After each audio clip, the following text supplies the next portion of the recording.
जय गुरु जी। गुरु जी के चरणों में प्रणाम और आई हुई संगत का बहुत बहुत स्वागत। आज बहुत दिनों से ये सत्संग की बात चल रही थी, लेकिन जो समय गुरु जी ने निर्धारित किया हुआ था उसी समय पर ही सत्संग होना था। कभी कुछ प्रॉब्लम और मन में एक गिल्ट था कि भी सत्संग नहीं कर पा रही हूँ। और आज कुछ ऐसे संजोग बने कि मैं आप सब लोगों के सम्मुख गुरु जी की कृपा से गुरु जी का सत्संग शेयर करने जा रही हूँ। सत्संग यानी कि सत्य का संग। जब हम गुरु जी की कृपा के बारे में बात करते हैं तो गुरु जी की महिमा होती है, और गुरु जी की महिमा सुनने वाले का, सुनाने वाले का, दोनों का कल्याण है। और आज गुरु जी ये कृपा हम सब पर बरसा रहे हैं कि सत्संग के माध्यम से मेरा कल्याण, आप सबका कल्याण होने वाला है। और मुझे कुछ नहीं मालूम, ना मैंने डिसाइड किया कि मुझे क्या बोलना है और क्या करना है। आज जो गुरु जी बुलवाएंगे वो सत्संग होगा। आज गाना नहीं होगा, सिर्फ और सिर्फ सत्संग होगा।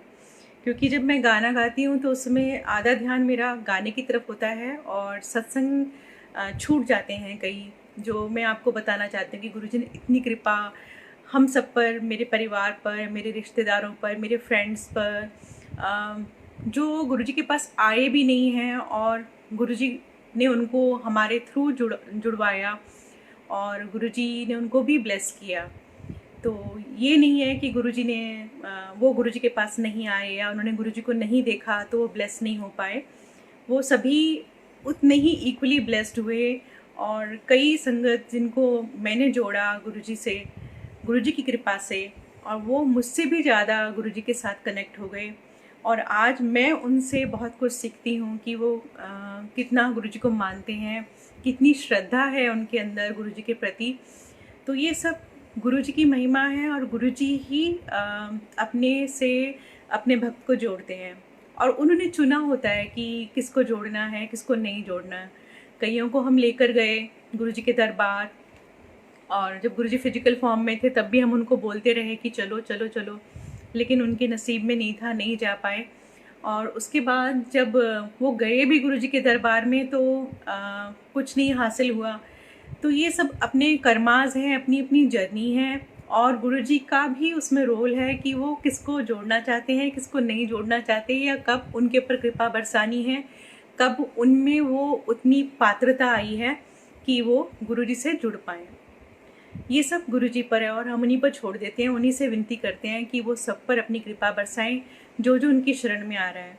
और गुरुजी तो बोलते हैं कि जो भी उस मंदिर में आ जाता है और शिवलिंग के बाहर से भी उस औरा से निकल जाता है तो वो भी ब्लेस हो जाता है।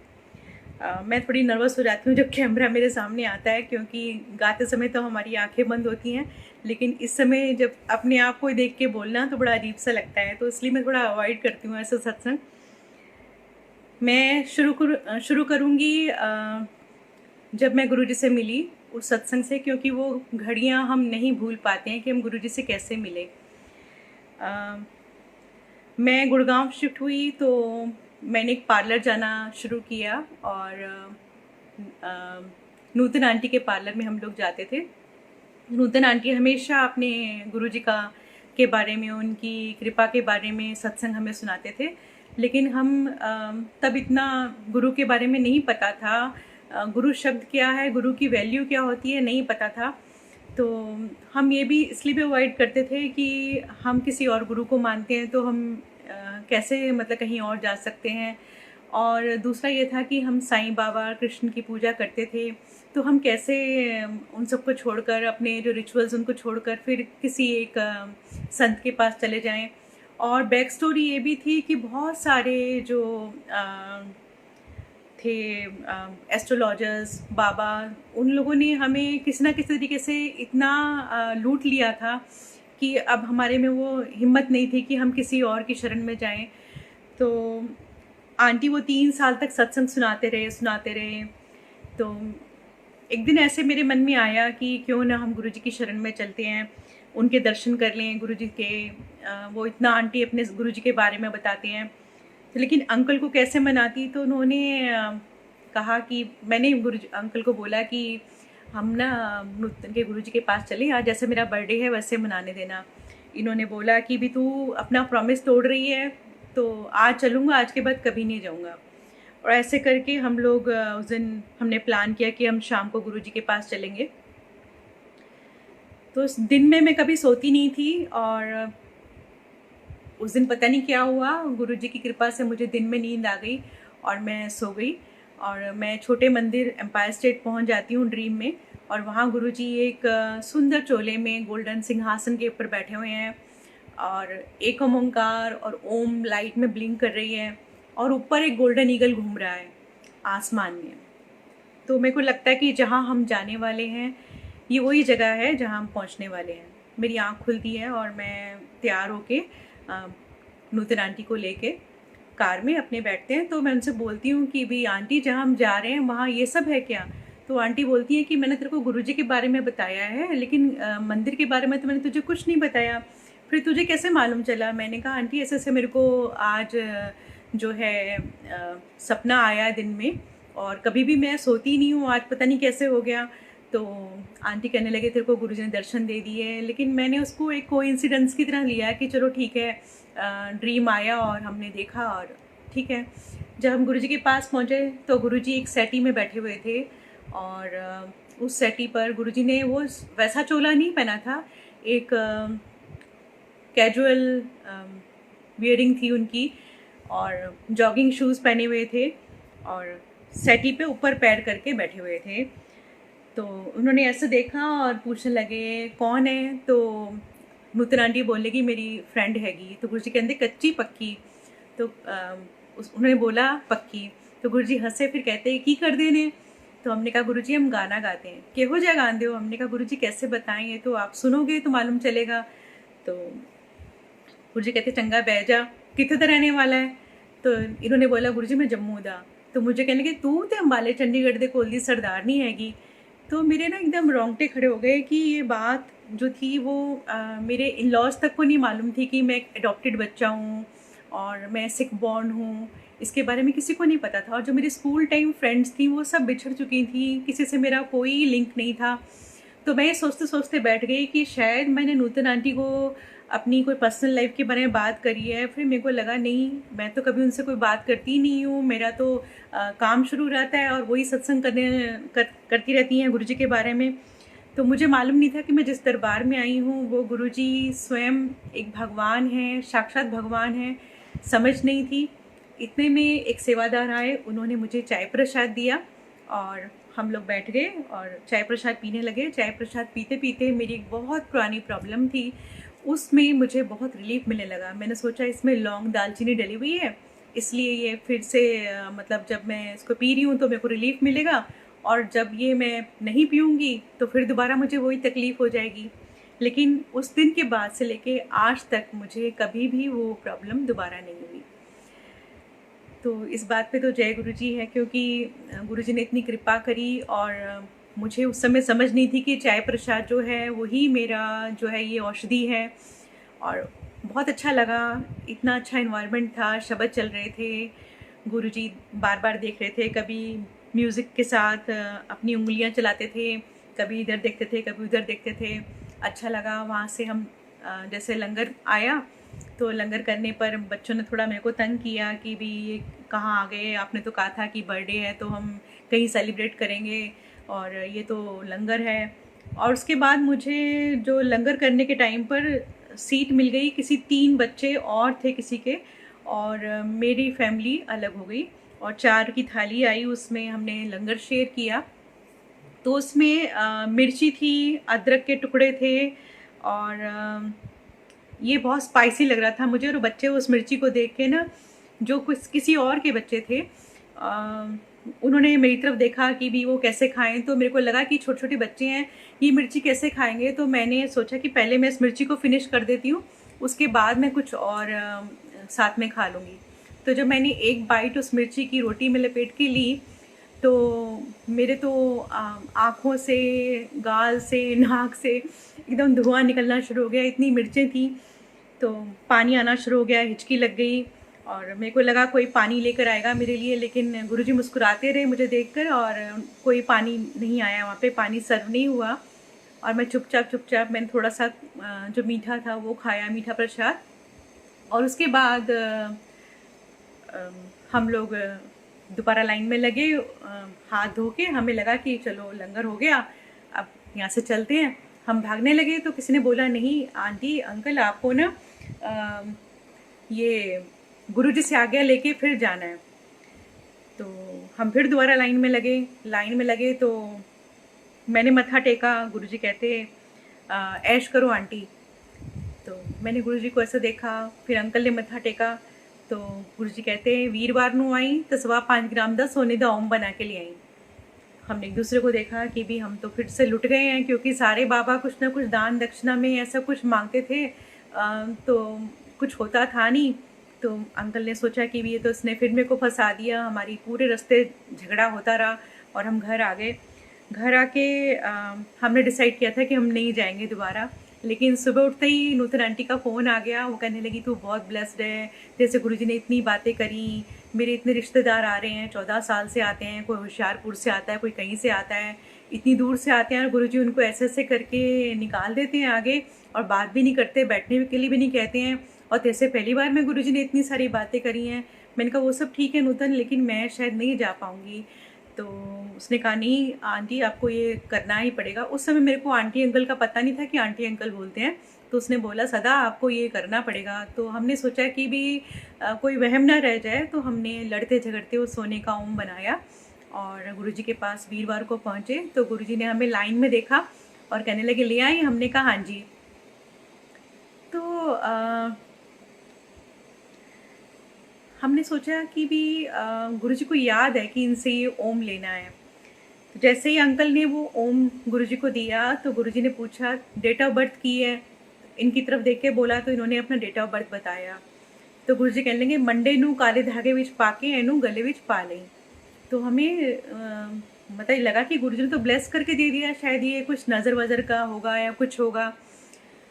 तो मैंने एकदम से गुरुजी को बोला गुरुजी मेरे वास्ते। तो गुरुजी कहते ਤੁਹਾਡਾ इको कनेक्शन हैगा। तो ज़ोर से गुरुजी बोल गए और मुझे समझ नहीं आया कि गुरुजी ने क्या बोला। तो मैंने इधर उधर देखा तो साइड में जो संगत बैठी थी उन्होंने मुझे बताया कि भी आंटी एक जना आता है वो ब्लेस हो जाता है तो सारे परिवार ब्लेस हो जाता है। तो समझ नहीं थी, नए नए आए थे। तो ठीक है मैं बैठ गई। मैंने कहा लो ये तो आना नहीं चाह रहे थे और इनको ओम मिल गया। मैंने बुड़बुड़ करके गुरुजी को देखा और ऐसे मतलब बैठ गई। उसके बाद अच्छा लगा। हमने सोचा कि गुरुजी वॉइस नहीं आ रही है, वॉइस आ रही है कि नहीं आ रही है? अच्छा किसी किसी के एरिया में नेटवर्क की प्रॉब्लम होगी तो उसको क्लियर नहीं आएगी, और कुछ लोग लिख रहे हैं कि क्लियर आ रही है। क्लियर आ रही है वॉइस? मैं कंटिन्यू करूं? आ रही है, ठीक है। तो ये मेरी फर्स्ट मीटिंग थी गुरुजी के साथ और गुरुजी ने इस तरीके से हमें स्टार्टिंग में ब्लेस किया। उसके बाद हम लोग जाते रहे गुरुजी के पास। अच्छा लगता था, शब्द चलते थे, लंगर मिलता था, बच्चे भी शांति से 3-4 घंटे बैठते थे। दूसरी तीसरी बार में गुरुजी कहते फिर टब्बर ले आई हैं। तो मेरे को लगा गुरुजी टब्बर? कहते हाँ टब्बर। तो जोशी अंकल खड़े थे, उन्होंने बोला आंटी आप बच्चे मत लेके आया करो, आप और अंकल आया करो, तो बच्चों को घर छोड़ के आया करो, उनको घर बैठे ब्लेसिंग होती है। तो मैंने सोचा कि भी मैं वैसे ही शोज़ में जाती हूँ तो मैं रात को लेट आती हूँ और मेरे बच्चे बहुत इग्नोर होते हैं। अब गुरुजी भी मतलब बच्चों को लाने के लिए मना कर रहे हैं। तो उस समय बच्चे थे 10th-12th में और छोटा वाला 5 साल का। तो मुझे लगा कि भी मैं बच्चों को बहुत इग्नोर करूँगी। फिर मैंने कहा चलो कोई बात नहीं, यहाँ हमें अच्छा लगता है, थोड़ी देर हम बच्चों को छोड़ के देखते हैं। तो मैं आने लगी गुरुजी के पास, बहुत अच्छा लगने लगा। और पता नहीं था कि जिसकी हम सोच रहे थे कि बच्चों को कौन देखेगा, देखने वाले और पालनहारी तो हमारे सामने ही बैठे थे जिनको पल पल की खबर थी। और ये सब गुरुजी ने हमें प्रूव भी करके दिखाया कि वो हर चीज़ जानते हैं। वो मैं आगे आपको सत्संग सुनाऊंगी। फिर एक दिन गुरुजी कहने लगे चलो आज थोड़ा गाना सुनते हैं। तो हमने कहा गुरुजी हम बाजा तो लेके नहीं आए हैं। तो गुरुजी कहने लगे बाजा कित्थे है? अंकल बोले घर। घर कित्थे है? गुड़गांव। तो गुड़गांव केड़ा पाकिस्तान है? जा चक के लिया बाजा, आंटी नू इत्थे छड़ जा। और गुरुजी ने मेरे को सिंहासन के राइट साइड बिठा लिया और अंकल चले गए। थोड़ा अंकल उनको लग रहा था कि जहाँ भी हम जाते हैं तो वहाँ पर हर जगह पर यही होता है कि भी हमारे लिए गाओ, भजन गाओ, हम तुम्हारा नाम हो जाएगा, ये हो जाएगा। तो हम सबके लिए गाते रहे इतने सालों तक और कुछ हुआ नहीं और मतलब बेवकूफ़ से बन गए हम लोग, ठगे से गए। तो अंकल को लग रहा था कि शायद अब यहाँ पर भी वही सब होने वाला है। तो अंकल मेरे को देखते हुए चले गए और 15 मिनट में RD सिटी घर था हमारा उस समय, रेंट पे थे हम लोग। वहाँ के सेकंड फ्लोर पर चढ़कर बाजा लेकर और डायरीज़ लेकर सब आ गए 15 मिनट में। और मैं वहाँ बैठ के ये सोच रही थी कि मैं गुरुजी को क्या सुनाऊँगी, गुरुजी क्या सुनेंगे मेरे से। मेरे को तो भजन आते नहीं हैं, 1-2 भजन आते हैं, तो मैं गुरुजी को क्या सुनाऊँगी। और अंकल नहीं आए तो क्या करेंगे? अंकल तो बड़े गुस्से में गए हैं और डायरीज़ लेके आएंगे कि नहीं आएंगे, क्योंकि मेरे को तो गाने इतने अच्छे से याद नहीं हैं जो अगर गुरुजी ने कोई फरमाइश कर दी तो। इतनी देर में देखा कि 15 मिनट में अंकल आ गए हैं। ये भी एक सत्संग ही है, क्योंकि उस समय मेट्रो कंस्ट्रक्शन हो रही थी, तो 1.5 घंटा हमें एम्पायर स्टेट पहुंचने में लगता था एक साइड से, और वापस आने में भी उतना ही टाइम लगता था। तो अंकल 15 मिनट में कैसे पहुंचे ये समझ नहीं आई आज तक।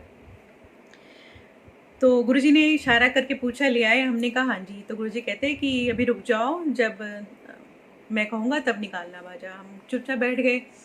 उसके बाद गुरुजी ने इशारा किया कि अब बाजा लेकर आओ। तो हमने नोटिस किया कि काफ़ी संगत चली गई थी, कुछ संगत रह गई थी। तब गुरुजी ने हमें बोला कि बाजा लेकर आओ। तो अंकल बाजा लेकर आए। अंकल ने गज़ल सुनाई गुरुजी को। तो मैंने सर ढक के शब्द सुनाया गुरुजी को, प्रभ डोरी हाथ तुम्हारे। मेरे को लगा यहाँ शब्द चलते हैं तो मैं शब्द सुनाऊंगी, गुरुजी खुश होंगे।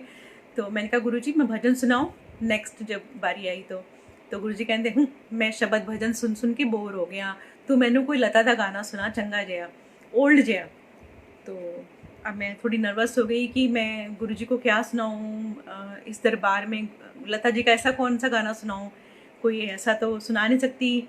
तो मैंने इंडेक्स देखा तो उसमें तुम ही मेरे मंदिर तुम ही मेरी पूजा मेरे को दिखाई दिया और मैंने वो गुरुजी को सुनाया। तो गुरुजी को बहुत पसंद आया। गुरुजी ने मतलब एक वो निगाहे करम होता है ना, जिसमें समझ आता है कि गुरुजी खुश हो रहे हैं। तो मुझे महसूस हुआ कि गुरुजी को पसंद आया वो। तो उसके बाद हमारी ये जर्नी गुरुजी के साथ चलती रही कि गुरुजी हमें बुलाते रहे और हम सोच रहे थे हम उन्हें गाना सुना रहे हैं, लेकिन हम बेवकूफ़ थे। वो तो हम पर कृपा कर रहे थे, वो हमारा कल्याण कर रहे थे। उन्हें कोई कमी नहीं थी कि वो किसी को भी बोलते वो हाज़िरी देने के लिए आ जाता, लेकिन वो हमारी ना समझी थी कि हम उन्हें सुना रहे हैं। लेकिन वो गुरुजी की कृपा थी कि उन्होंने हम पर मेहर करी और हमें इस काबिल बनाया कि हम उनके चरणों में बैठ के हाज़िरी लगा सकें।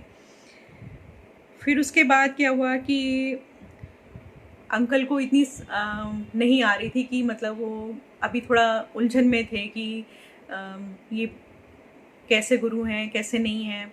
लेकिन मैं गुरुजी के साथ थोड़ा सा मतलब जुड़ने लगी थी, मेरे को विश्वास सा हो रहा था। तो अभी हम लोग एक दिन लाइन में लगे हुए थे तो एक अंकल मुझे बोलने लगे कि मैं आपको सत्संग सुनाता हूँ। मैंने सोचा शायद ये कोई प्रवचन वगैरह करेंगे या कोई कथा सुनाएंगे।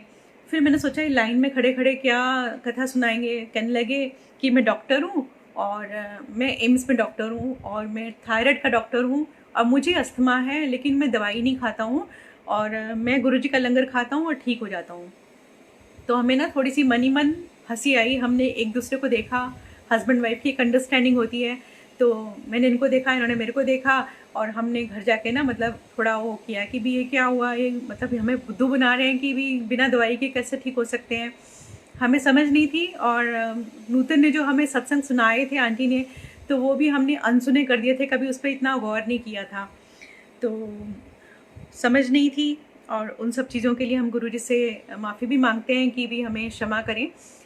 तब समझ नहीं होती जब भी कोई नया आता है।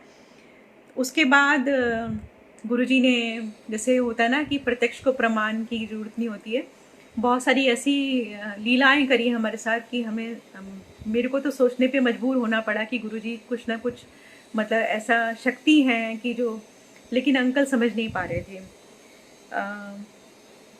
एक बार क्या हुआ कि गुरुजी ने बोला कि मतलब जो जो मेरे को याद आता जाएगा मैं वो सुनाती जाऊंगी।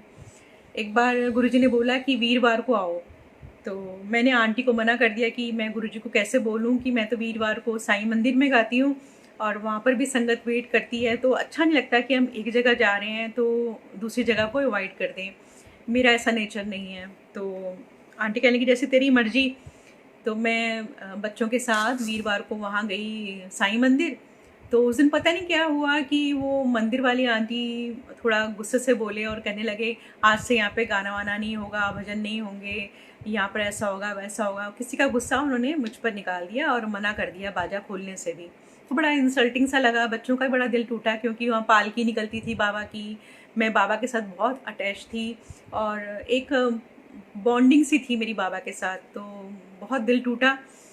तो मैंने कहा इनको कि भी आप ऐसा कर सकते हो, गुरुजी के मंदिर चलते हैं। उन्होंने कहा भी था वीरवार को आने के लिए, तो इन्होंने बोला कि ठीक है चलो हम गुरुजी के मंदिर चलते हैं। तो बाजा हमारी कार में पड़ा रहा, हम गुरुजी के मंदिर चले गए और वहाँ जाके मेरे को जगह मिली गुरुजी के रूम के पास सबसे पीछे, जहाँ डीजे अंकल अपनी सीरीज़ वगैरह मतलब म्यूज़िक प्ले करते थे। और वो बहुत स्ट्रिक्ट थे कि उनकी कबर्ड के साथ कोई टच भी ना हो जाए और मतलब ऐसे। और अंकल को कहीं जगह मिली, बच्चे कहीं बैठ गए और मैं इतना रोई उस दिन, इतना रोई कि मेरे को समझ नहीं आ रही थी कि मैं क्या करूं। तो मेरे मन में ये विचार आ रहा था कि भी हम बचपन से दुर्गा माता की पूजा करते हैं, कृष्ण की करते हैं, शिव जी की करते हैं, साईं बाबा से भी प्रेम हुआ। अब मतलब हम गुरुजी के पास आ गए, जब गुरुजी भी मना कर देंगे तो हम क्या करेंगे? और क्या हम पूरी ज़िंदगी ऐसे ही भटकते रहेंगे कि भी कभी ये भगवान कभी वो भगवान? और ये क्वेश्चन मेरे दिमाग में चल रहे हैं और मैं रो रही हूँ। फिर एकदम से एक भजन चलता था, गुरु मेरी पूजा गुरु गोविंद, वो चला। तो मुझे एकदम उसमें बांसुरी का एक पीस बजता है, उससे मेरे को थोड़ा सा मतलब सुकून सा मिलता है।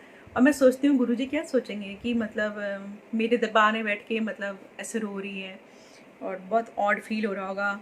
जब मैंने ऐसे देखा, सब अपनी धुन में मस्त थे, सब अपनी मेडिटेशन में थे, कोई मेरी तरफ नहीं देख रहा था, सिर्फ डीजे अंकल मेरे को गुस्से से देख रहे थे, शायद वो डिस्टर्ब हो रहे होंगे कि मेरे रोने से।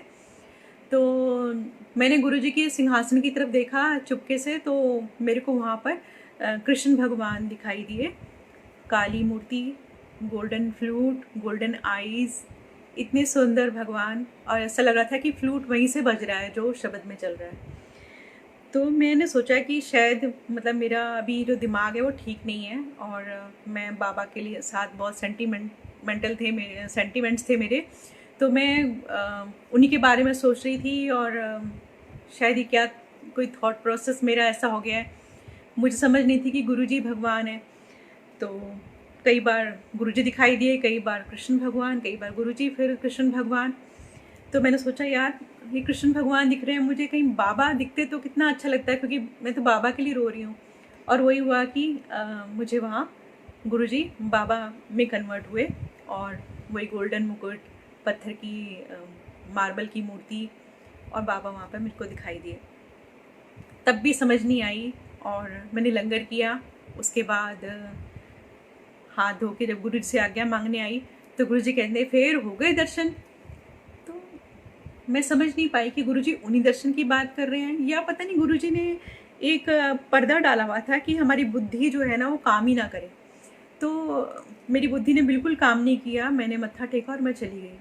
लेकिन जब सेंस आई, समझ आई, तो तब मालूम चला कि गुरुजी ने किस दर्शन की बात करी। वो जो दिखा रहे थे लाइव, वो सब गुरुजी मेरे को दिखा रहे थे दर्शन की मैं ही हूँ सब जगह, कृष्ण भी मैं ही हूँ, साईं भी मैं ही हूँ। और फिर वही भजन गुरुजी ने मेरे से लिखवाया भी कि तुम ही मोरे काना, तुम ही मोरे शिव जी, तुम ही मोरे साईनाथ, जो अंकल ने गाया है, हे गुरुजी मोरी नैया तुमरे हाथ। तो इस तरीके से गुरुजी ने लीला करनी शुरू करी। उसके बाद क्या हुआ कि एक बार मैं बच्चों के लिए लंगर बना के घर में मूंग की दाल बनाकर घर पर आ गई और मैंने सोचा कि जल्दी जल्दी पहुंचो गुरुजी के पास, लेट नहीं होना चाहिए, क्योंकि सबने ये समझाया हुआ था कि गुरुजी के सिंहासन पर बैठने से पहले हमें वहाँ पहुँचना चाहिए। गुरुजी के जैसे जैसे टीचर क्लास में आए उससे पहले स्टूडेंट को पहुँचना चाहिए, ऐसे हमें पहुँचना चाहिए। तो मैं जल्दी से काम ख़त्म करके अपना गुरुजी के पास पहुँची। वहाँ लंगर में देखा तो बहुत सारी चीज़ें थी उस दिन, तो मेरा ध्यान जो था वो बच्चों की तरफ चला गया। मेरे को लगा कि मैं बच्चों के लिए तो ऐसे ही खाना बना कर आ गई हूँ और यहाँ मैं इतना अच्छा लंगर खा रही हूँ। तो ये बात मैंने किसी को बताई नहीं थी, ना शेयर की थी कि मतलब मैं क्या सोच रही हूँ। तो जब मैं गुरुजी के दरबार से वापस जा रही थी तो उस समय रात के 2-2:30 बज रहे थे जब गुरुजी ने छोड़ा, और हर चीज़ मेरे निगाहों के सामने थी कि वहाँ क्या क्या पड़ा हुआ है। तो जैसे मैं गुरुजी को मत्था टेक के ऐसे मुड़ी हूँ और किसी ने बोला कि गुरुजी आपको वापस बुला रहे हैं। मैंने पीछे देखा तो गुरुजी मेरे को ऐसे कर रहे थे। तो गुरुजी ने ऐसे हाथ किया हवा में और एक मिठाई का डिब्बा आ गया। तो उसमें मैंने सोचा कि भी यहाँ तो कुछ नहीं था। अब मुझे ये सोचने का अवसर भी नहीं दिया कि मुझे मालूम भी नहीं चला कि गुरुजी ने सचखंड का प्रसाद इस तरीके से प्रोड्यूस करके दिया है मेरी फैमिली के लिए, मेरे बच्चों के लिए। लेकिन समझ नहीं थी, मैंने जल्दी से वो मिठाई का डिब्बा उठाया और जाके कार में बैठ गई। कार में बैठते बैठते मेरे को ये समझ आई कि मतलब ये जो डिब्बा है इसमें जो है ये हैवीनेस होती जा रही है। इसमें 1 kg से 2 kg, 2 kg से 3 kg, 3 kg से 4 kg, ऐसे करते करते मतलब वो महसूस होने लगा मुझे। तो मैंने अंकल को बोला कि भी इस मिठाई के डिब्बे में क्या हो सकता है कि जो ये इतना हैवी हो रहा है। ये गुरुजी के हम सत्संग सुनते हैं तो भी कहीं इसमें कुछ वो लीला हो रही है। तो अंकल कहते हैं कि शायद गुरुजी को मालूम चल गया है कि हमें नोटों की ज़रूरत है, तो उसमें नोट आ रहे होंगे। तो मैंने सोचा कि भी तुम्हें तो हमेशा ऐसे ही सपने आते रहते हैं, और हमारी लड़ाई शुरू हो गई। और ऐसे करते करते हम घर पहुंच गए। घर पहुंचे तो जैसे ही बच्चों ने दरवाज़ा खोला तो उसमें बच्चों ने बोला, मम्मा आपके अंदर से गुरुजी की खुशबू आ रही है। तो जब हम गुरुजी को छूते थे तो गुरुजी के हाथों से इतनी खुशबू आती थी, इतनी फ्रेगनेंस आती थी कि वो 3-3, 4-4 दिन तक हमें आती रहती थी। कितना भी हम हाथ धो लें, कितना भी कुछ कर लें, वो फ्रेगरेंस हमें आती रहती थी। तो तब समझ नहीं थी, हम सोचते थे गुरुजी कोई बहुत महंगा वाला परफ्यूम लगाते हैं। तो वो एक डिवाइन फ्रेगरेंस थी, वो आज भी आती है। हम कभी किसी मुसीबत में होते हैं या कोई सुनसान जंगल में भी होते हैं, कहीं हॉस्पिटल में होते हैं जहाँ फिनाइल्स की फ्रेगरेंस होती है, तो वहाँ पर भी मतलब गुरुजी की फ्रेगरेंस आती है। तो वो फ्रेगरेंस आने लगी तो मैंने जल्दी से उस डिब्बे को खोला डाइनिंग टेबल पर रख कर, और देखा तो उसमें बेसन के लड्डू थे। और वो बेसन के लड्डू वैसे उससे पहले उसके बाद तक मैंने आज तक नहीं खाए हैं। वो 1-1.5 महीने तक फ्रेश रहे और हमने और बच्चों ने खूब खाए। लेकिन किसी ने ये नहीं बताया था कि उसको स्टोर करके रखना है क्या है, क्योंकि शायद वो उसकी आज्ञा नहीं होगी। तो गुरुजी ने इस तरीके से कृपा बरसाई और वो लड्डू सचखंड का प्रसाद हमें दिया, और गुरुजी ने इस तरीके से ब्लेस किया। मैं ये जो कमेंट्स आ रहे हैं इनको मैं हटाना चाहती हूँ कि मेरे को ना दिखें, उससे डिस्ट्रैक्शन हो रही है। इसको हटा दूँ यहाँ से आगे से? हाँ, हटा दीजिए। हाँ। तो गुरुजी ने बहुत प्यार दिया, इतनी आत्मीयता दी। जब भी मैं कभी उदास होती थी या घर में कभी होता ही है, परिवार है, तो जाती थी तो गुरुजी ऐसे पूछते थे, क्यों मुंह क्यों लमका पिया है, की गल हो गई? तो मैं गुरुजी को बोलती थी, गुरुजी कुछ नहीं। तो गुरुजी कहते कुछ तो है। तो फिर पास बुलाते थे, पूछते थे, बड़ा अच्छा लगता था। जैसे क्योंकि मेरी मदर नहीं थे, मैं डॉक्टरेट बच्चा थी, तो मुझसे कभी किसी ने इतने प्यार से नहीं पूछा था कि कोई प्रॉब्लम है क्या है। तो मुझे ऐसा लगा कि जैसे मेरे को माँ मिल गई है, और बहुत ही मतलब गुरुजी ने स्नेह दिया। कभी कभी वो चीज़ें हम लोग बहुत मिस करते हैं, क्योंकि गुरुजी हैं और गुरुजी हमेशा साथ रहेंगे, सबके साथ रहेंगे, लेकिन जो एक वो फिजिकल अपीयरेंस था गुरुजी का, जिसमें गुरुजी हमेशा हमें पूछते रहते थे। आज भी दिखते हैं, सपने में आते हैं, ड्रीम्स में आते हैं, लेकिन जो वो पूछते थे सामने बैठ के, वो जो थी लीला, वो भूल नहीं सकते हम लोग। फिर गुरुजी ने ऐसे ही हमेशा सुनते रहते थे गुरुजी कुछ ना कुछ। कभी अंकल से एक गज़ल की फरमाइश करते रहते थे, वो मतलब हमेशा ही करते थे उस गज़ल की फरमाइश। तो मैं सोचती थी कि भाई गुरुजी हमेशा इस गज़ल की फरमाइश क्यों करते हैं। तो वो गज़ल थी, 10 नी शराब दिए बोतले कमीनिए, मैं तेनू पीना वा कि तू मैनू पीनी वे। तो एक दिन क्या हुआ कि अंकल गज़ल गा रहे थे वो वाली, तो गुरुजी कहने लगे ਇਹਦੇ ਨਾਲ ਤੁਹਾਡਾ भी ट्रीटमेंट हो रहा है। तब मुझे समझ में आई कि वो गज़ल सुनने के हिसाब से अंकल का तो ट्रीटमेंट कर ही रहे हैं गुरुजी।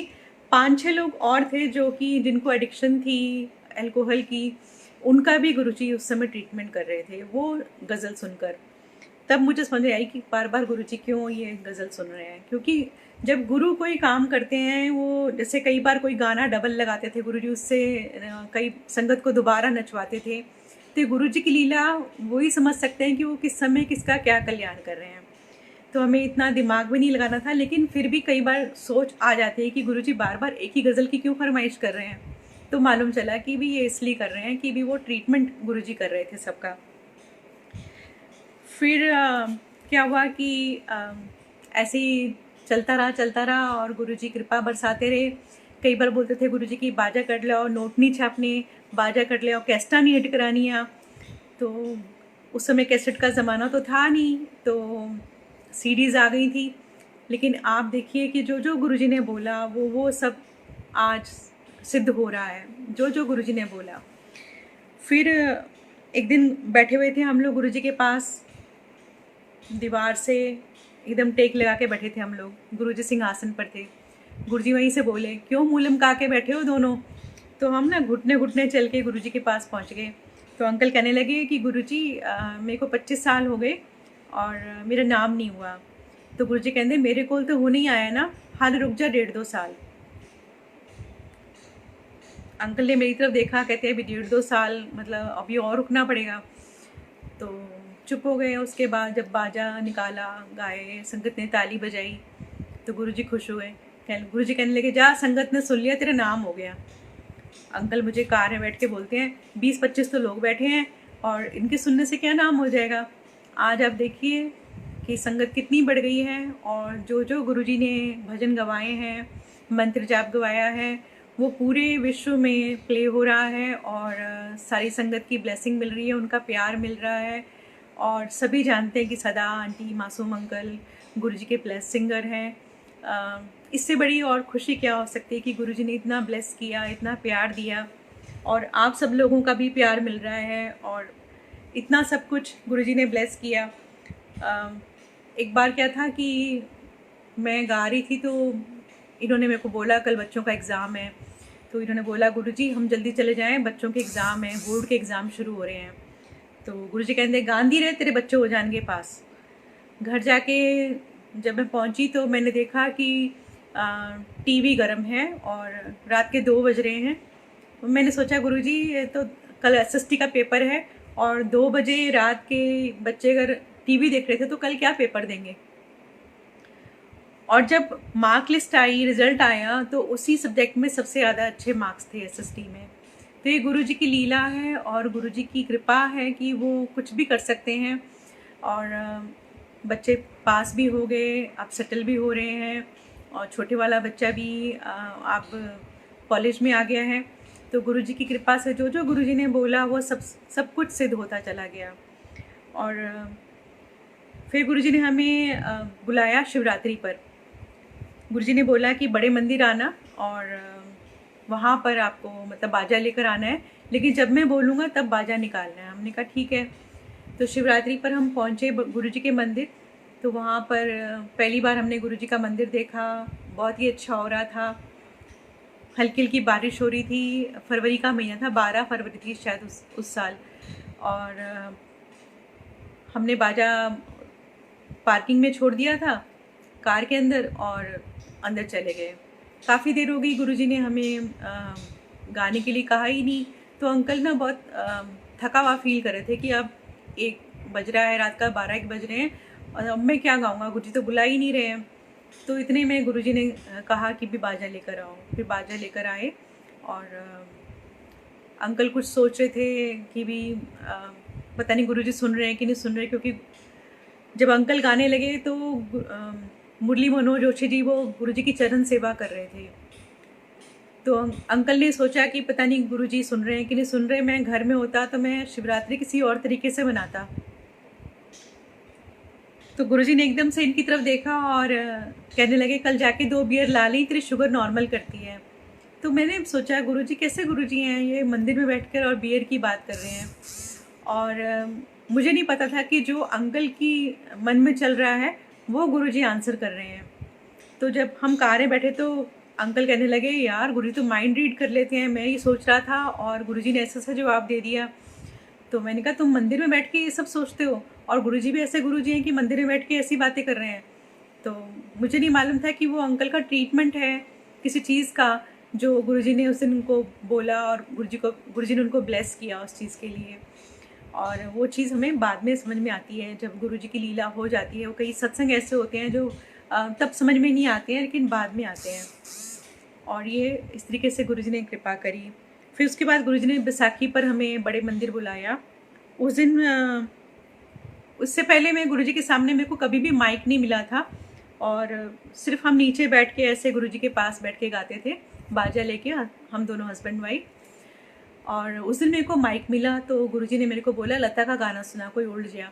मैंने लग जा गले सुना दिया और एक वो गाया था कोठे ते आम आइया टप्पे। तो जब माइक पर आवाज़ गई दूर दूर तक गूंजी तो सबने तालियां बजाई तो गुरुजी बड़े खुश हुए। मैंने गुरुजी को पूछा मैं गुरुजी अब कब आऊँ? तो गुरुजी कहते जा तेनू आज के बाद दर्दा नहीं होनी, तेनू ब्लेस किता ही। तो मैंने सोचा मैंने तो गुरुजी को बताया ही नहीं था कि मेरी तबीयत ख़राब रहती है, मेरे को अर्थराइटिस स्टार्ट हो गया है, माइग्रेन है। और मैंने कभी गुरुजी को नहीं बताया कि मैं अपनी प्रॉब्लम शेयर नहीं करती थी। तो फिर मेरे को लगा कि गुरुजी को कैसे मालूम चल गया कि मेरे को दर्दें होती हैं, पेन होती हैं। जब मैं गुरुजी के पास जाती थी वहाँ पे एसी हाई होता था सर्दियों में और मेरे को शॉल में भी इतनी शिवरिंग होती थी और पूरी बॉडी में पेन शुरू हो जाती थी। लेकिन जिस दिन से गुरुजी ने मेरे को ये बोला उस दिन के बाद से मुझे कभी भी कोई पेन नहीं हुई। और मेरे को लगता था कि शायद उस समय यकीन नहीं हुआ था कि भी गुरुजी के सिर्फ कह देने से ये पेन्स थोड़ा ना चली जाएंगी। मैं सोचती थी अभी मैं राजमा खा रही हूँ शायद मेरे को दोबारा दर्द हो जाएगी, मैं एसी में जा रही हूँ मेरे को दर्द हो जाएगी। लेकिन उसके बाद मुझे कभी भी वो पेन दोबारा नहीं हुई। तो ऐसी गुरुजी ने कृपा करी, बहुत मेहर बरसाई। और फिर उसके बाद गुरुजी ने ना एक दिन अंकल को बोला कि भी आप ना नया बाजा लेकर आओ और बाल छोटे करा के आना। अब अंकल के ना बाल बहुत बड़े बड़े होते थे, जैसे जाकिर हुसैन के हैं वैसे करली हेयर्स बड़े बड़े, आपने वीडियो में भी देखे होंगे। तो वो अंकल का हेयर स्टाइल था और अंकल उसमें बड़े खुश रहते थे, लेकिन मुझे ज़्यादा पसंद नहीं था। मैं जब भी उनके साथ कहीं भी जाती थी तो लोग पास से गुजरते समय ये बोलते थे वाह ताज वाह ताज। तो मुझे लगता था कि इनकी अपनी पहचान क्या है, इनकी अपनी पहचान भी तो कुछ होनी चाहिए। मासूम ठाकुर लगना चाहिए, वाह ताज नहीं लगना चाहिए। तो ये मेरी सोच थी, लेकिन मैंने इनको कभी कहा नहीं कि अपना हेयर स्टाइल चेंज करो या कुछ। जैसे गुरुजी ने इनको बोला तो इनको लगा कि शायद मैंने गुरुजी को बोला है। तो कहते तेरे को तूने गुरुजी को बोला होगा कि भी बाल कटवाने के लिए। मैंने कहा मैं तो आपके साथ जाती हूँ, आपके साथ आती हूँ, ना मेरे पास गुरुजी का कोई फ़ोन नंबर है ना कुछ है, तो मैं कब गुरुजी को बोलूँगी कि भी इनके बाल कटवा दो। तो कहते कि ना चलो बाल तो मैं कटवा दूँगा, लेकिन बाजा कैसे आएगा? बाजा जो हमें चाहिए होता है वो 40-45 हज़ार से कम का आएगा नहीं। और गुरुजी को शायद पता है कि नहीं है कि मेरे पास काम नहीं है 3-4 महीने से। मार्च का महीना था और बच्चों की न्यू एडमिशन्स थी, क्लासेस न्यू थी, ड्रेसेस, बुक्स, तो और काम 3 महीने से हम लोग खाली बैठे हुए थे। तो मैंने इनको बोला कि भी आप बाल कटवा लो, बाजे का फिर देखेंगे। बाल कटवा के आए, शीशे के आगे खड़े हुए और खूब मेरे पर गुस्सा हुए। उसके बाद मैंने कहा चलो गुरुजी के पास चलेंगे, जब गुरुजी से बात हो जाएगी तो फिर हम कह देंगे कि दोबारा इसको ग्रो कर लो हेयर्स को। तो जैसे ही हम वहाँ एम्पायर स्टेट पहुँचे तो बाहर संगत मिली और उन्होंने अंकल को बोला कि अंकल आप तो 10 इयर्स यंग लग रहे हो। तो अंकल को थोड़ा अच्छा लगा। फिर अंदर गए तो गुरुजी ने देखा, सारी संगत ने देखा, तो गुरुजी ने ऐसे इनको देखा और फिर मेरी तरफ देख के कहने लगे, गुरुजी आंटी तेरा बंदा बनाता जेंटलमैन, इस तो पहले डंगर सी। तो सारे हंसने लगे, सारी जितनी संगत बैठी थी। तो अंकल को अच्छा लगा कि भी गुरुजी खुश हो गए हैं और ये हेयर स्टाइल मेरे पर सूट कर रहा है, और उन्होंने एक्सेप्ट कर लिया। उसके बाद उन्होंने वो हेयर स्टाइल चेंज नहीं करा। आज जब भी कभी वो बाल थोड़े से बड़े हो जाते हैं तो उनको खुद अटपटा लगता है और जल्दी से जाके उसको कट करा के आते हैं। तो ये गुरुजी का ही वो था कि भी नहीं तो अंकल कभी भी इस चीज़ के लिए राज़ी नहीं होते, नहीं तो बाल दोबारा बढ़ा लेते। फिर गुरुजी ने पूछा कि भी नवा बाजा नहीं लाए? तो हमने कहा गुरुजी हमारे पास काम नहीं है, वो आंधा रहेगा काम बथेरा, तुम नया बाजा लेकर आओ। तो बाजा लाने की हिम्मत ही नहीं हुई हमारे पास। फिर दोबारा गए, गुरुजी ने फिर कहा कि नवा बाजा नहीं लाया? हमने कहा नहीं गुरुजी नहीं आया। फिर गुरुजी कहते कि नवा बाजा, तीसरी बार फिर गुरुजी ने मेरे को डांटा। गुरुजी ने जैसे कहते हैं ना कि भी अपनी लड़की को बोलते हैं, बहू को कुछ नहीं बोलते हैं, ऐसे गुरुजी ने मेरे को डांटा। गुरुजी कहते एनू समझा दी कि गुरु कोई 3 बार बात बोलता है वो करनी हुक्म होता है। तो फिर मैंने नूतन को फ़ोन करके बताया कि नूतन आंटी ऐसे से गुरुजी बार बार नए बाजे की ज़िद कर रहे हैं, तो क्या करना है? वो कहते हैं कि कुछ भी करके नया बाजा लेके आ जाओ, पता नहीं क्या है जो गुरुजी को नज़र आ रहा है आपको नज़र नहीं आ रहा, और आप वो करो। तो मैंने कहा ठीक है। तो मैंने इनको बोला कि हम पुराना बाजा जो देकर नया बाजा ले लेते हैं और इसकी किश्त बांध लेंगे उसको बोल के बाजे वाले को। तो हमने बाजे वाले को फ़ोन किया, उनको बोला भैया कि ऐसे ऐसे हमारे गुरुजी हैं और उन्होंने हमें नया बाजा लाने के लिए बोला है, तो आप हमें हमारा पुराना बाजा ले लो और नया बाजा दे दो। तो उन्होंने बोला कि गुरु की आज्ञा हुई है, तो आपका जो नया बाजा है, पुराना बाजा जो है वो भी बहुत अच्छा है और वो किसी बच्चे के काम आ जाएगा, और आप उस बाजे को भी रखो और नया बाजा 500 रुपये दे के ले जाओ, फिर देते रहना पैसे। जब गुरुजी की आज्ञा हुई है तो आप बाजा ले जाओ। वो गुरुजी को नहीं जानते थे, लेकिन पता नहीं वो गुरुजी का हुक्म या गुरुजी की लीला से वो बाजा हमारे पास आ गया।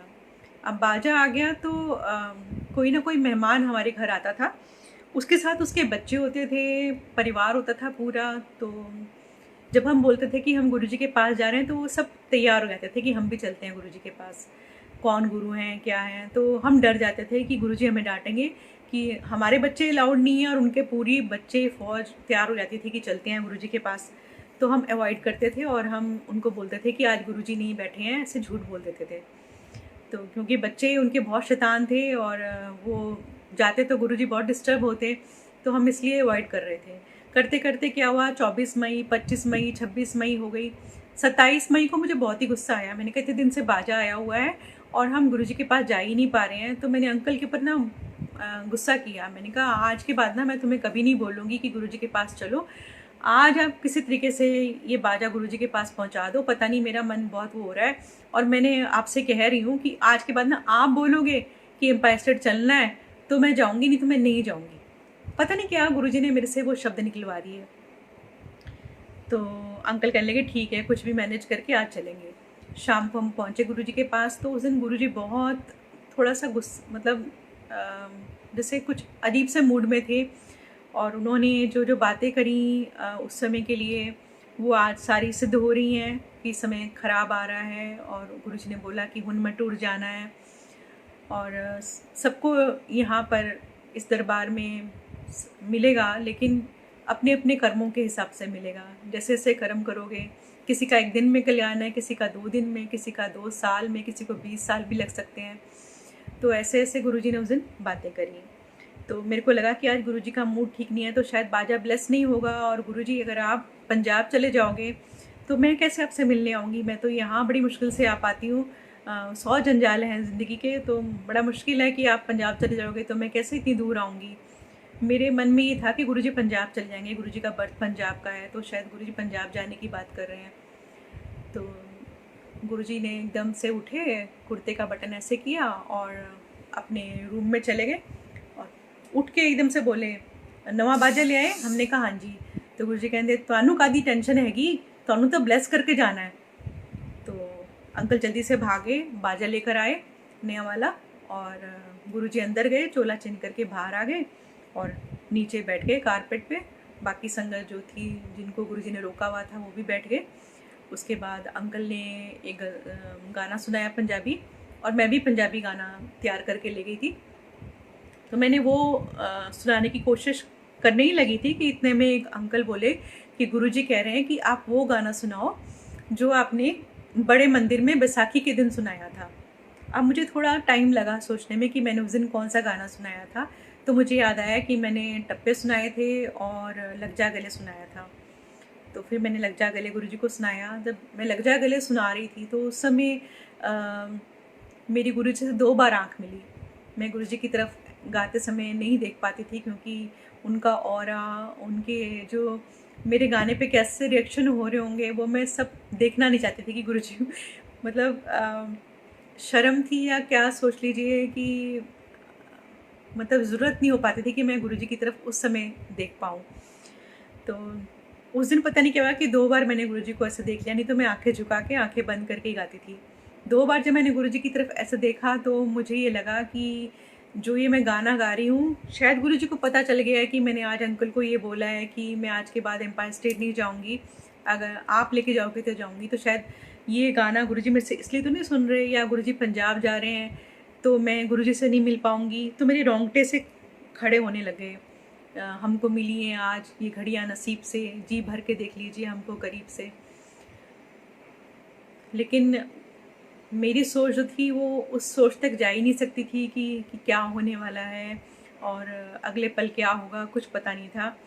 और गुरुजी ने उस बाजे पे हाथ फेरा और फिर गुरुजी कहने लगे ये चिट्टा नहीं बनवाया। हमने कहा गुरुजी इतनी जल्दी में ब्राउन कलर ही मिल सकता था, वाइट नहीं, चंगा नू ना वाइट करा ली। तो हमने कहा ठीक है। फिर हमने कहा गुरुजी बाजा ब्लेस करना था। गुरुजी कहते फिर हो गया।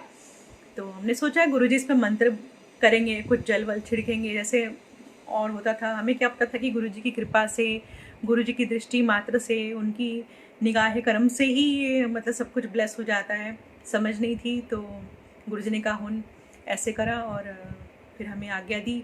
हम आ गए घर। 3 दिन बाद गुरुजी ने महासमाधि ली। तब समझ में आई कि गुरुजी ने वो लग जा गले क्यों सुना उस दिन। और बहुत रोए। मैं डिप्रेशन में चली गई और ऐसा लग रहा था कि सब कुछ छिन गया है। और मतलब एक वो जो प्यार थोड़े से समय में गुरुजी ने दिया था, उसकी कल्पना छिनने से जो मतलब आप समझ सकते हो कि विश्वास ही नहीं हो रहा था मुझे कि भी ये सब हो भी सकता है कि नहीं हो सकता। तो एक सपना सा लग रहा था कि गुरुजी ने कोई बैड ड्रीम दिखा दिया हम सबको। और जब ये न्यूज़ आई तो मैं मतलब बिलीव ही नहीं कर पा रही थी और बड़ी मुश्किल से यकीन हुआ। और उसके बाद फिर बहुत डिप्रेशन भी हुआ। गुरुजी ने बहुत मेरे को रुलाया, सारी संगत को ही रुलाया। और बच्चे, अंकल सब इतने डिप्रेस हो गए थे। लेकिन उसके बाद जो हमारे साथ लीला होनी शुरू हुई वो मतलब अजीबोगरीब थी। फर्स्ट डे ही जब गुरुजी का संस्कार हुआ और हम अपने फ़ोन वगैरह सब घर छोड़ के चले गए थे। हमने सोचा हमने किससे बात करनी है, क्या करना है, फ़ोन बच्चों के पास छोड़ के हम चले गए थे मंदिर। घर आए तो मालूम चला कि कोई बंदा हमें एडवांस दे गया है। अब देखिए कि लीला कैसे होती है गुरुजी की, कि हम इतने महीनों से खाली थे, हमारे पास कोई काम नहीं था और गुरुजी के पास हम रात के 3-3, 4-4 बजे हमें गुरुजी छोड़ रहे थे। लेकिन उस दिन का काम और उस दिन का एडवांस आ गया। अब मैंने बच्चों को डांटा, मैंने कहा आपने क्यों ले लिया एडवांस, आपको पता है कि हम कैसे गा सकते हैं इस समय पर।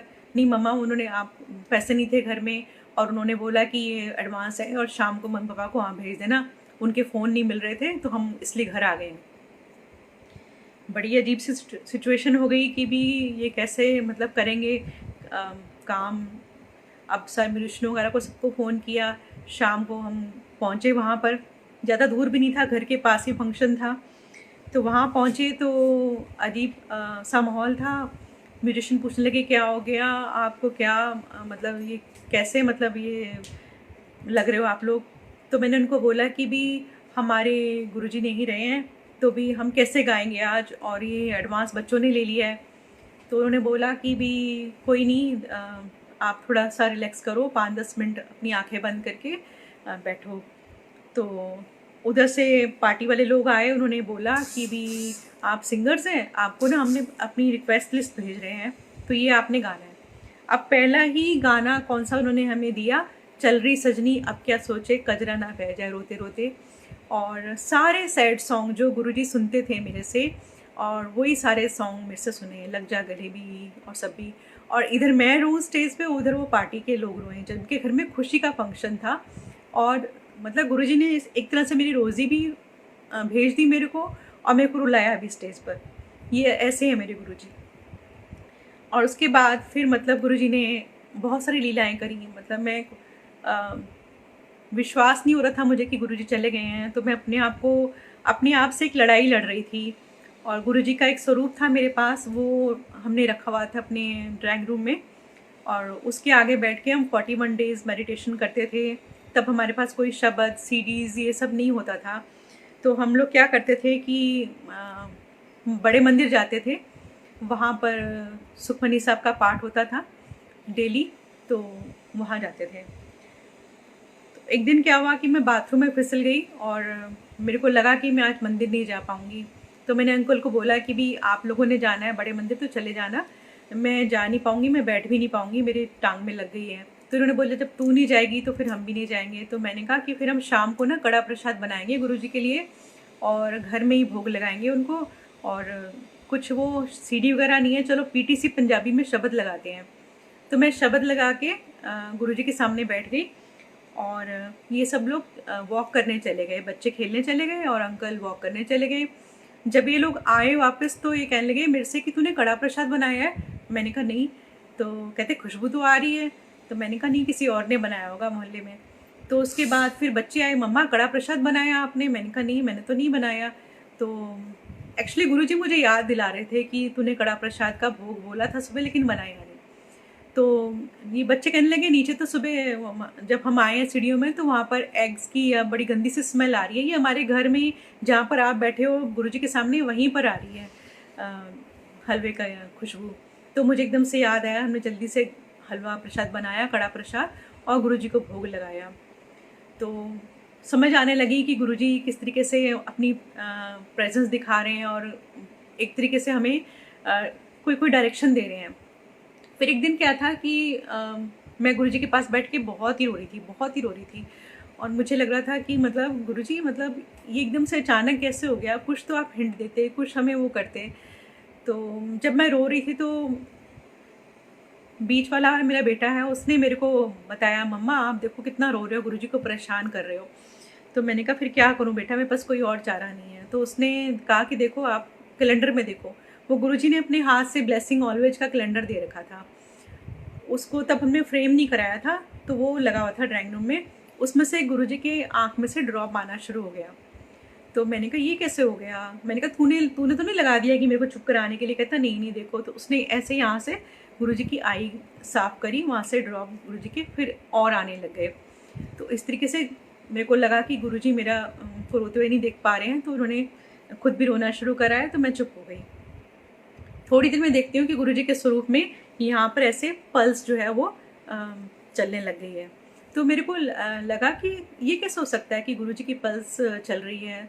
तो मैंने राणा को बोला, मैंने कहा राणा देखियो ज़रा, ये इसमें गुरुजी की पल्स तेरे को भी चलती हुई दिखाई दे रही है? कहता हाँ मम्मा, ये तो पल्स चल रही है गुरुजी की, इसका मतलब गुरुजी हैं। तो मैंने कहा हाँ गुरुजी हैं।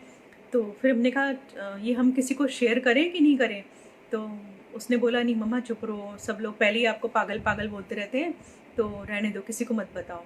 अगले दिन हम लोग मंदिर गए, तो वहाँ मालूम चला कि भी सेम टाइम पर किसी और आंटी को भी सेम फीलिंग हुई कि गुरुजी की स्वरूप में वो पल्स चल रही है। तब तो हम पिक ही बोलते थे, स्वरूप अब बोलना शुरू करा हम लोगों ने, क्योंकि समझ नहीं थी। और इतना हमने गुरुजी को भोलेपन से चाहा, कोई इतनी बनावटीपना नहीं था। तो हमने गुरुजी के उस पिक में जैसे देखा, वैसे ही वो आंटी ने भी मेरे को वही सेम बताया कि भी आंटी ऐसे सुनो, कल शाम को ऐसे ऐसे गुरुजी की स्वरूप में ना ये एक पल्स चल रही थी। तो मैंने कहा हाँ आंटी, मैंने भी सेम नोटिस करा। मेरे बेटे ने, मेरे बेटे ने और मैं ही थे घर पे तब। और इस तरीके से गुरुजी ने प्रूव करना शुरू करा हमें कि मतलब हम लोग इतना रो रहे हैं और गुरुजी को ये सोच रहे हैं कि गुरुजी चले गए हैं, लेकिन गुरुजी हैं। और ये गुरुजी ने हमें प्रेजेंस महसूस करानी शुरू करी। फिर उसके बाद क्या हुआ कि रात के 2-2, 3-3 बजे मैं उठ जाती, मुझे नींद नहीं आती। तो अंकल को लगा कि शायद ये अभी डिप्रेशन में है, तो इसलिए इसको नींद का ऐसा हो रहा है। तो मेरे को लगता था कि ऐसे कोई वॉशरूम में गया है, कोई आया है, मेरे बेड पे बैठे हैं। फिर मेरे को फ्रेगनेंस लगता था कि गुरुजी हैं, तो मैं अंकल को बोलती थी कि गुरुजी आए हैं, देखो बेड पे बैठे हैं, गद्दा देखो नीचे हो गया है, अभी देखो वॉशरूम गए हैं, दरवाज़ा खुला है अपने आप। अंकल कहते तू पागल हो गई है, तेरे को ये सब हो गया है, तो इतना क्यों डीप चली जाती है किसी भी चीज़ में। मैंने कहा आपको नहीं महसूस हो रहा तो मैं क्या करूं, लेकिन गुरुजी हैं यहाँ पर। तो किसी को भी बिलीव नहीं हो रहा था, तो मैं गुरुजी को ये बोलती थी कि गुरुजी प्लीज़ सबको दर्शन दो, सबको बताओ कि आप यहीं पर हो, आप कहीं नहीं गए हो। और धीरे धीरे धीरे धीरे गुरुजी ने मेरे को उस डिप्रेशन में से निकाला, जो गुरुजी का मेरे को वियोग हो रहा था। तो इस तरीके से गुरुजी ने कृपा बरसाई। और एक दिन क्या हुआ कि हम आरडी सिटी से अपना घर छोड़कर दूसरे घर पर आ गए थे। तो वहाँ पर ये हो रहा था कि मुझे कोई लेडी बैठी हुई दिखाई दी सोफ़े पर रात को। तो मैंने इनको बोला कि वो गुरुजी नहीं थे, कोई और थी। और गुरुजी होते तो मुझे उनसे भय नहीं लगता, गुरुजी जब मुझे दिखते हैं तो मेरे को भय नहीं लगता, वो कोई और थी। ये मुझे कहते कि ऐसे कैसे हो सकता है, तेरे को मतलब बहुत बहुत ही ज़्यादा कुछ हो गया है, तू अपना कुछ ट्रीटमेंट करा, कुछ ये कर वो कर। मैंने कहा नहीं, कोई ट्रीटमेंट की ज़रूरत नहीं है, गुरुजी हैं। तो उस दिन शाम को अगले दिन हम लोग गए एक सत्संग में। वहाँ पर ऐसा ही सत्संग हुआ कुछ, उसमें उन्होंने बताया कि आप शिव पुराण पढ़ो। और उस आंटी को भी ऐसे ही कोई लेडी दिखती थी, तो वो शिव पुराण पढ़ने से ठीक हो गया। तो मैंने सोचा शिव पुराण कहाँ से मिलेगी, तो मैं नेक्स्ट डे मंदिर में सेवा थी मेरी, तो मैं वहाँ गई। तो गेस्ट रूम में ना एक लाल से कपड़े में ढकी हुई कोई किताब पड़ी हुई थी। तो मैंने सोचा ये क्या है, मैं सारा दिन उसको देखती रही कि इसमें क्या पड़ा होगा क्या पड़ा होगा। मेरे को लगा शायद पता नहीं क्या चीज़ है को जो इतनी लाल कपड़े से सुंदर तरीके से सजा के रखी हुई है। तो जब मैं शाम को जाने लगी तो सिंगला आंटी ने मुझे बोला, आंटी ये आपके लिए मैंने मंगाई है। तो मैंने कहा ये क्या है आंटी, तो आंटी कहने लगी शिव पुराण है। अब देखिए मैंने किसी से कहा नहीं कि मुझे शिव पुराण चाहिए, मैंने किसी को बोला नहीं कि मुझे शिव पुराण चाहिए। मेरे मन में था कि शिव पुराण कहाँ से मिलेगी, और वो मुझे गुरुजी के बड़े मंदिर से सिंगला आंटी के हाथ से मिली। उनके मन में गुरुजी ने डाला कि भी ये सदा आंटी को चाहिए या देनी है। मतलब वो लीला गुरुजी करते हैं, इसलिए कहते हैं गुरुजी की मांगो नहीं सिर्फ मानो। तो मन ही मन में मैंने सोचा शिव पुराण के लिए, और शिव पुराण मुझे बड़े मंदिर से मिली। वो ला के हमने शिव पुराण पढ़ी बच्चों के साथ, और उस दिन के बाद से मुझे वो लेडी उसमें घर में नहीं दिखाई दी। बाद में मेरे को मालूम चला कि वो जो मकान मालकिन जो थी वो आई मेरे घर पर, तो उनके मुंह से निकल गया कि जब ये मकान बन रहा था तो मेरी मम्मी यहाँ पर मेरे को दिखाई दी। तो मैंने उनको बोला कि मम्मी आपकी क्यों दिखाई दी, मम्मी यहाँ रहती नहीं थी क्या?